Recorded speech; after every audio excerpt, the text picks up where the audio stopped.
Mukaona zimai ya kulila mumamva bwa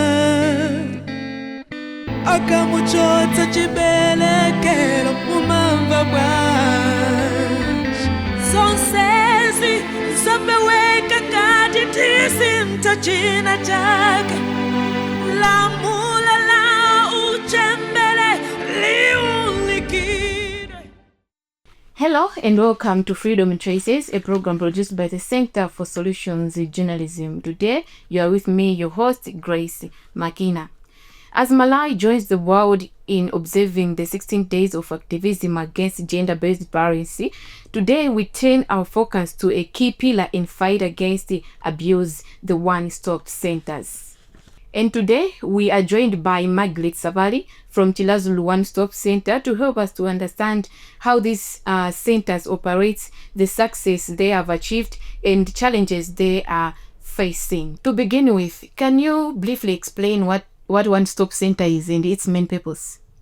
All right, One-Stop Center is a kind of service provision whereby the main purpose is for survivors, the gender-based violence survivors, to get their treatment and all kinds of management at once. Previously, survivors of gender-based violence were supposed to, firstly, they were supposed to go to the police to report what kind of violence they've experienced. Then later on, they were given a referral to come to the hospital, and then they will be managed at the hospital. At the hospital, they're also referred to social welfare after being managed. But because we're seeing that a client was moving up and down and there were so much expenses when the client was trying to search for the service, they decided that there should be a service that can be obtained at once. And those service providers are supposed to come in one place so that it will be easier for the client to access the service. So mainly One-Stop Center, it's a service, it's a kind of service provision whereby all services that are needed for a survivor to gain the courage or self-esteem that is needed can be obtained in one place. Yes. How does One-Stop Center operate? What happens when a client comes in? Basically, One-Stop Center, there are three main services that are obtained in One-Stop Center. We have the health sector in the One-Stop Center, whereby we have a clinician and sometimes a nurse, and we have social workers, and we have also police officers.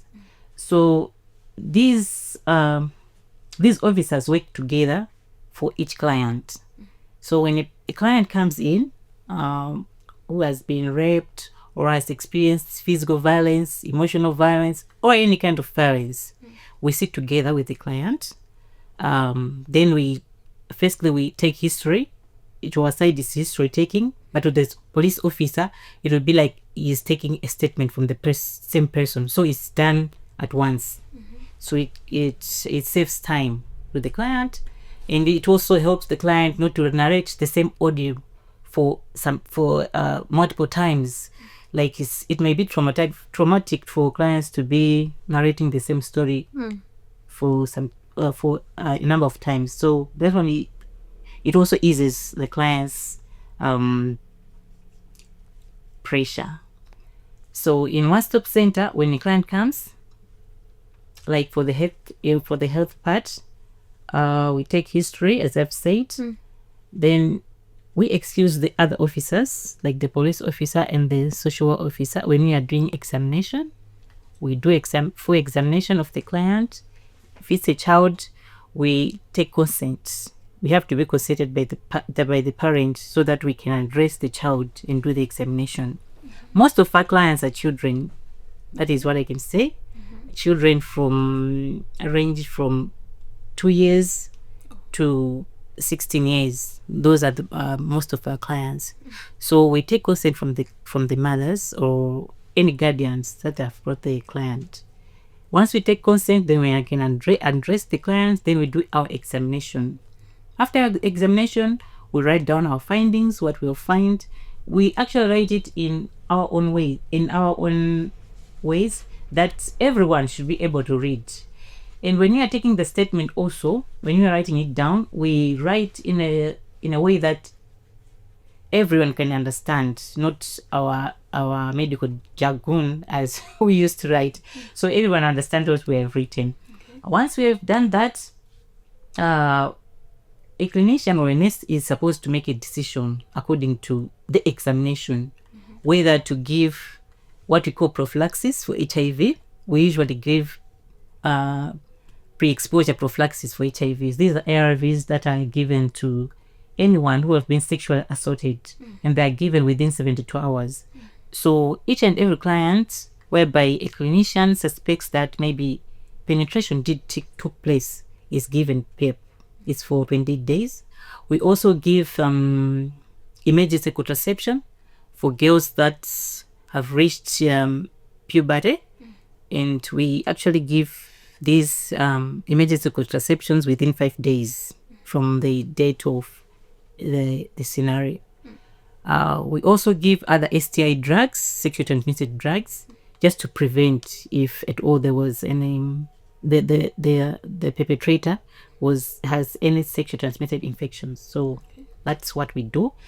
After that, we have to put a stamp on what we've written.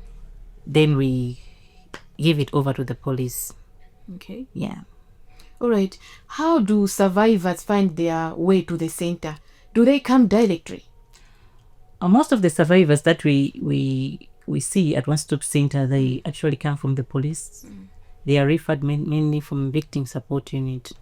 A few, they are from within the hospital, and also from social welfare, and others straight from the villages. However, we actually face some challenges on our referral pathway, especially when they are coming from the villages. They actually delay to come. Most of the times maybe they can take even a month after the scenario, or even 2 months.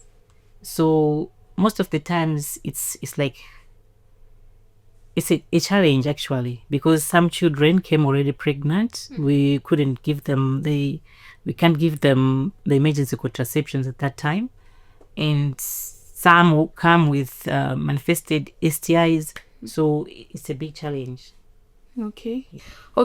So how is confidentiality and the safety for survivors who come to seek the help? All the professionals that we can at One Stop Center, they are trained. They are real professionals. We actually assure the clients that they are in safe hands.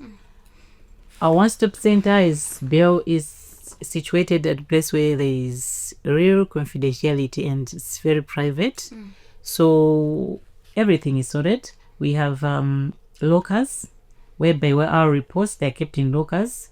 Our register is also kept in a locked cabinet so that no one can just come in and see what we have written. So the confidentiality is guaranteed. All right. So since its establishment, what would you say have been some of the major success or positive outcomes achieved by our one-stop center? There are many challenges. There are many successes that we have achieved as one-stop center. I can say the collaboration or coordination between the police, the social welfare, and the health sector has been like cemented together. At first, it was very difficult for us to be referring cases to the police, then them referring cases to the hospital. But now, because we are together, we are able to see those cases together and manage them together. Previously, I can say maybe the cases that may have reached the court were very few, maybe 5 in each year. But now, like last year, we were able to have 32 prosecutions, and they were given sentences. Those 32 cases, they were given sentences. So to us, it's a very big achievement. And the other thing, like at the hospital, the client may come and then seek medical services and go back without reporting. Some mothers actually hide cases of sexual violence that has happened to their children. I can give an example of a lady who was in Namazi, who was living in Namazi. The lady came with a child who was sexually abused by the husband's brother. Now the child had a tear at the genitalia, and then they came to the hospital. It was a weekend, and they got the assistance they wanted. The child was sutured, had sutures, at least 3 sutures, but then they were discharged because in One Stop Center we usually don't work on Saturdays. Okay. So they were discharged before we came, and the mother never wanted to report this case, so she went back to Namaz. When I came on Monday, one of the hospital maids told me that, Maggie, there was a case that came during the weekend, but this one was attended and they went home. It's not even documented in our register. So I went to the register. We usually do HIV testing for each and every kind of sexual assault. So we went to the register and check on the register. Fortunately, we could find the address. So I reported the matter to the police.